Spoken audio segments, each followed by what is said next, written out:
여러분, 예수 믿는 사람들의 가장 큰 바람은 성령 받는 것입니다.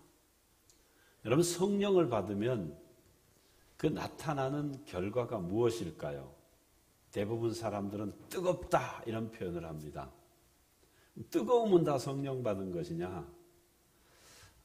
사도행전 2장에 보게 되면요, 초대교회의 사람들이 10일 동안 기도에 전혀 힘쓰다가 성령의 충만함을 받았는데, 성령의 충만함을 받았을 때 나타난 것이 있습니다.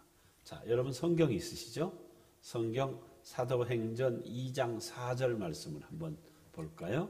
사도행전 2장 4절 말씀을 보면, 그들이 다 성령의 충만함을 받고 성령이 말하게 하심을 따라 다른 언어들로 말하기를 시작하니라. 여러분, 성령의 충만함을 받으니까 그 사람들이 말을 하는데 성령이 말하게 하심을 따라 말을 했대요. 성령 받기 이전에는 보통 내 입에서 나오는 말이 내 생각, 내 느낌, 내 감정, 그것을 담아서 남을 판단하고 비방하고 정죄하는 말을 많이 하게 됩니다. 그러나 성령을 받고 나니까 이 사람들이 자기 느낌, 감정, 생각이 아니라 성령이 말하게 하심을 따라 말을 했는데, 성령을 따라 말하게 되면 우리 입술이 어떻게 변할까요? 성경의 에베소서에 보면 더러운 말이 입 밖에 나오지 않는다 그래요. 그리고 또 하나는 덕을 세우는 데 소용되는 말을 하여 듣는 사람들이 은혜를 받는다라고 말하고 있습니다. 여러분, 성령 받았습니까? 성령 충만하다 그러면서 온갖 쌍욕이 나오면 그 사람 성령 받은 사람 아닙니다. 성령 받았다 그러면 여러분의 입의 말이 듣는 사람들에게 은혜를 끼치고 덕을 세워야 합니다. 여러분, 사람은요, 열매를 보고 판단하잖아요. 성령 받았다고 날뛰면서 은혜로운 말을 하지 않으면 그 사람 성령 없는 거예요. 그리고 또 한 가지가 다른 언어로 말하기 시작했다 그래요. 그럼 왜 성령을 받으니까 다른 언어로 말했을까요? 이유가 있습니다. 예수님의 제자들은 대부분 갈릴리 출신들이었기 때문에 다른 나라 말을 못했어요. 그런데 예수님이 마지막으로 너희는 온 천하에 다니며 만민에게 복음을 전파하라 그랬거든요. 그런데 예수님의 제자들은 그 당시 하는 말이 바로 아람어만 했단 말이에요. 그 아람어만 가지고는 복음을 땅끝까지 전할 수가 없는 거예요. 배운 게 없고 아는 게 없으니까 말이에요. 그런데 성령이 임하니까 저들이 입에서 나오는 말이 다른 나라 말, 성경에 방언이라고도 표현하죠. 방언으로 말하기 시작했다는 거예요. 저도 이런 은사 받았으면 좋겠어요. 전 이 미국 올 때마다 늘 걱정되는 게 영어가 걱정되거든요. 누가 만나면 무슨 말을 하면 겁부터 나요. 그런데 제가 방언을, 이 이스라엘 사람들이 이 성령을 받으니까 이 사람들이 그냥 말을 했는데 그 말이 다른 나라 말로 전해지더라고 하는 것입니다. 왜 이 말을, 이 방언을 주셨을까요? 이유는요, 복음을 땅끝까지 전하라는 하나님의 계획이죠. 여러분, 원래 말이, 언어가 하나였죠. 그런데 언제 흩어졌죠? 바벨탑 사건 때. 왜 바벨탑 사건으로 언어가 흩어졌죠? 대답할 때까지 제가 기다릴 겁니다. 바벨탑을 쌓아가지고 하나님을 대적하려고 했잖아요. 그러니까 하나님이 이놈들 가만두면 안 되겠다 그래서 언어를 혼잡케 하셨거든요. 그런데 하나님의 복음을 전해야 되는데 이 혼잡된 언어로 말미암아 더 이상 복음이 전해지지 못하니까 이제 성령이 개입해서 사람들의 말에 방언을 통해서 복음을 전하게 하신 거예요. 그런데 여러분, 이 당시가 오순절이어서 유대인들이 절기를 지키기 위해서 예루살렘에 모여왔는데 그때 모여온 사람들이 대체적으로 성경에 보니까 15개 언어를 구사하는 사람들이 모였다고 그래요. 근데 예수님의 제자들이 원래 갈릴리 사람들이어서 다른 나라 말을 하지 못하는데 성령의 충만함을 받고 하루아침에 다양한 언어로 말을 하기 시작하는 거예요. 그러니까 사람들의 반응이 어땠을까요? 다 하나같이 어떻게 된 거야? 그러면서 놀랬다고 하는 거예요. 그런데 놀란 사람이 있는가 하면 또 다른 반응도 있었어요. 자, 13절을 한번 볼까요? 성경 13절 보면 또 어떤 사람들이 조롱하여 이르되 그들이 세술에 취하였다 하더라. 다시 말하면 저 사람들이 원래 무식한 갈릴리 사람들인데 다양한 언어로 말하는 걸 보고 뭐라 그러냐면 야, 저 이상한 사람들이야. 그러면서 조롱했다는 거예요. 여러분 조롱이라는 단어는요. 비웃고 깔보고 놀린다는 뜻입니다. 여러분 조롱했던 사람들은요. 자기네들 방식으로 생각할 때는 이해가 안 돼요. 원래 저 사람들은 다른 나라 말 못하는 사람들이 갑자기 말을 하니까요. 그들이 생각해낸 결과는 뭐냐면 저들이 세술에 취했다. 쉽게 얘기해서 술 취해서 주정한다는 거예요. 여러분 오늘 우리가 세상을 살아가면서 꼭 기억해야 될 것이 있어요. 그것이 뭐냐면 내가 경험하지 못하고 알지 못하는 것을 볼 때 우리가 함부로 판단해서 말해서는 안 됩니다. 여러분 함부로 알지 못하고 판단해서 말하는 사람들이 입에 나오는 게 비난이고 조롱이에요. 근데 여러분 비난과 조롱은 성령이 시켜서 하는 말 아니지요. 그래서 이런 비난과 조롱하는 말이 나올 때 우리가 조심해야 합니다. 그리고 만약 하나님의 은혜로 말미암아 내가 방언을 말하는데 사람들이 나를 조롱하면 그때 어떻게 해야 될까요? 대부분 사람들은요 못 견뎌서 맞대응합니다. 네가 조롱해? 그게 아니야 그러면서 막 다투기 시거든. 그런데 여러분 오늘 우리가 알아야 될 것은 다른 사람이 조롱할 때 그 조롱하는 말에 맞대응하지 마시기를 바랍니다. 맞대응하면요 말싸움이 돼요. 그러면 결코 하나님의 의를 이룰 수가 없습니다. 그런데 여러분 그 말을 들었던 베드로가 갑자기 그 조롱하는 사람을 향하여서 서서 소리 높여 외칩니다. 그런데 이 서서 외치는 베드로가 평상시 어떤 사람인가 하면 여러 사람들 앞에 서면요 부끄러워 숨고 피했던 사람이에요. 그런데 여러 사람들 앞에 나서서 자신 있고 당당하게 외칩니다. 왜 외치는지 아세요? 성경에 보니까 성령이 충만하였기 때문이라고 말하고 있습니다.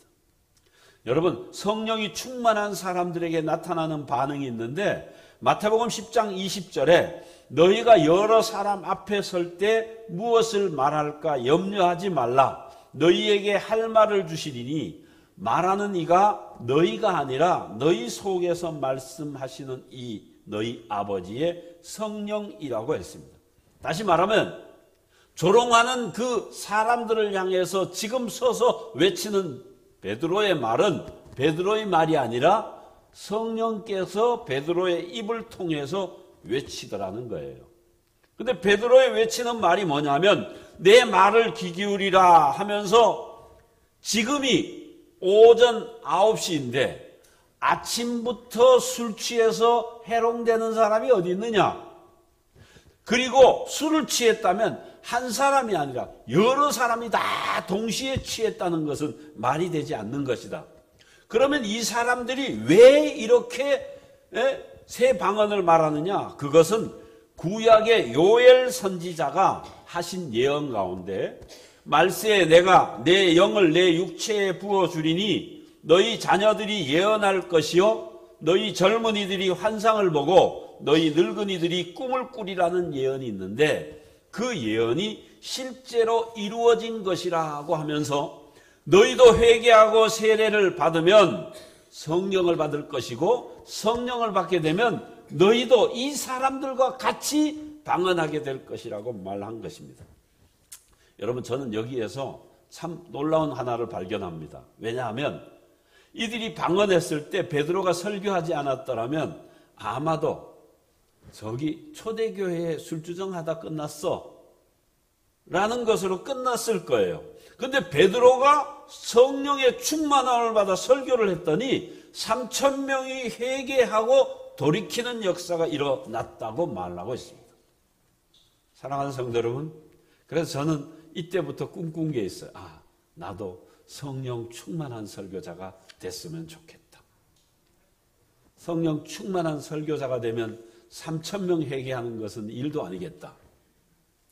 여러분, 김우창 목사님이 성령 충만하면 여기 3,000명 모입니다. 그런데 성경에 보니까요, 성령 충만해서 베드로가 설교했더니 3,000명이 됐는데 성령 충만한 설교자 하나 더 있더라고요. 누군지 아세요? 스데반입니다. 근데 스데반은 성령 충만해 설교했다가 돌에 맞아 죽었어요.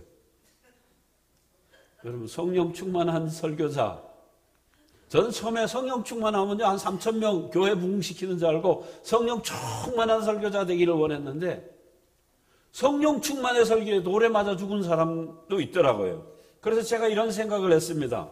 성령 충만하면 교회를 부흥시킬 수도 있고 돌에 맞아 죽을 수도 있겠다. 그런데 선택을 내가 할 수 있나요? 내가 할 수 있어요? 내가 할 수 있다면 아마 전부 다 3,000명 회개시키는 걸 거예요. 근데 그건 선택은 내가 할 수 없어요. 그런데 목회 설교자들이 할 수 있는 건 하나예요. 3,000명 회개시킬 수는 없어도 성령 충만한 설교자가 되는 것은 할 수 있다는 거죠. 그래서 저는 그래요. 결과는 상관없습니다. 나는 성령 충만한 설교자가 되기를 원합니다. 라고 그렇게 기도를 합니다. 그런데 여러분 보세요. 성령 충만한 설교자는 결과가 3,000명 회개시킬 수도 있고 한편으로는 돌에 맞아 죽을 수도 있다 그랬죠. 근데 성령 충만한 설교자들에게 나타나는 똑같은 반응이 있어요. 그게 뭔지 아세요? 바로 베드로의 설교를 들었던 사람들이 하나같이 마음에 찔려라는 말이 나와요. 베드로가 이 말을 할 때 마음에 찔려. 또 스데반도 성령이 충만하여 설교했더니 그들도 마음에 찔려라고 말하고 있습니다. 다시 말하면 성령 충만한 자의 설교는요, 반드시 나타나는 게 있어요. 사람들의 마음을 파고 들어가서 찌른다는 거예요. 여러분, 어떤 분은 그러더라고요. 예배당에 나와서 오늘 설교를 들었는데 참 은혜로워. 근데 집에 밖에 나가면 아무 생각이 안 나. 설교는 들었는데 그 설교가 내 마음에 전혀 와닿지 않고 그냥 공중 허공으로 흩어져 나갔어요. 여러분, 그게 은혜일까요? 진짜 은혜는 뭔지 아세요? 하나님의 말씀을 들을 때 그 말씀이 내 마음을 파고들어서 나도 모르게 그냥 내 죄가 드러나고 내가 어떻게 하면 좋으냐, 내가 이렇게 살아서는 안 되는데 라는 회개가 나와야 된다는 거예요.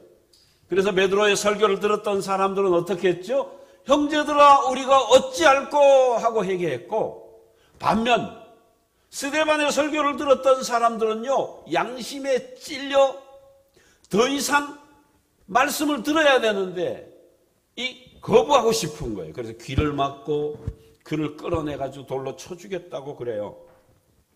여러분, 어쨌든 중요한 것은 여러분이 성령을 받아서 하나님의 은혜에 있다 그러면 여러분이 사모해야 될 것은 그래요. 주님, 오늘 목사님의 설교가 내 마음을 찌르게 해 주십시오. 그리고 내게 숨겨졌던 죄들이 드러나게 하시고 내가 알지 못했던 것을 알게 해 주시고 그렇게 기도하며 살아가는 여러분 되시기를 주님의 이름으로 축복합니다. 근데 여러분, 대부분 설교를 들을 때 내 마음에 찔리면 어떤 반응이 나오는지 아세요? 목사님 오늘 설교에 은혜 받았습니다. 이렇게 해야 되는데 말이에요. 대체적으로 보게 되면요, 하나님의 말씀을 들을 때 은혜로 받아들이지 않고 감정적으로 받아들이면 어떤 결과가 나오는지 아세요? 어떤 교회 목사님이 설교를 했대요. 근데 설교의 내용이 마침 베드로가 멀찍이 따라가다가 예수님을 배반했다 하는 그러한 내용을 설교를 했는데, 그때 마침 그 목사님이 그러면서 여러분 앞으로 예배당에 나오면 맨 앞자리에 와서 앉으세요 라고 설교를 했대요. 근데 그날따라 장로님이요, 예배에 늦게 들어와서 이렇게 서 있는데 목사님이 앞자리에 나와 앉으라 하는 얘기를 들었던 거예요. 그랬더니 얼굴 색깔이 확 바뀌더라는 거예요. 설교가 끝난 후에 목사님께 찾아와서 이렇게 말하대요. 목사님, 장로가 늦게 왔다고 그런 식으로 치면 됩니까? 라고 말하더랍니다.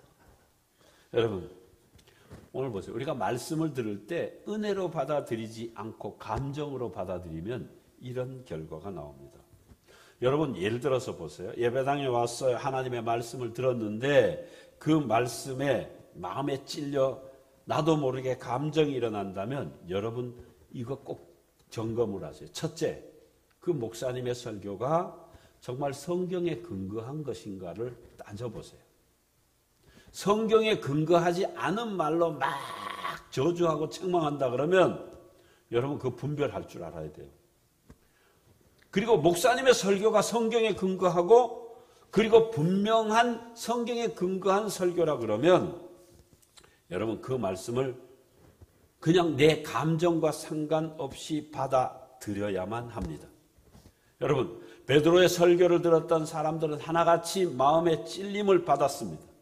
지금까지 예수님이 죽었는데 예수님 죽음하고 자기하고 저거 상관이 없었어요.